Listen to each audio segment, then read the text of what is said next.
নমস্কার, কেমন আছো তোমরা সবাই? আশা করি অবশ্যই ভালো আছো। আর আমিও খুব ভালো আছি।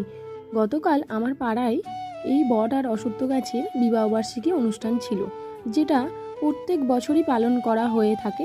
আর আমি অনেক ছোটোবেলা থেকে আমার পাড়ায় এই পুজোটাকে দেখে আসছি, যেটা প্রত্যেক বছর ঠিক এইভাবেই শত শত মানুষের আয়োজন করা হয়, যেখানে অনেক দূর দূর থেকে মানুষ আসেন এবং এখানে পুজো দেন, খাওয়া দাওয়া করেন। তোমরা দেখতেই পাচ্ছ কত লোকজন।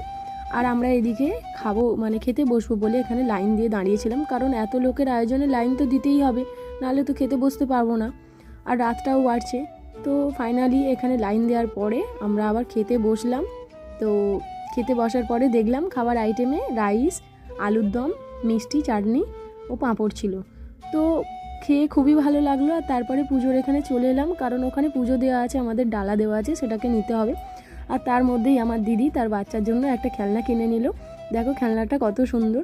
তবে হ্যাঁ, প্রত্যেক বছর এই অনুষ্ঠানের মাধ্যমে আমরা প্রত্যেকটা মানুষ, পাড়া প্রতিবেশী সবাই এক জায়গায় জড়ো হই।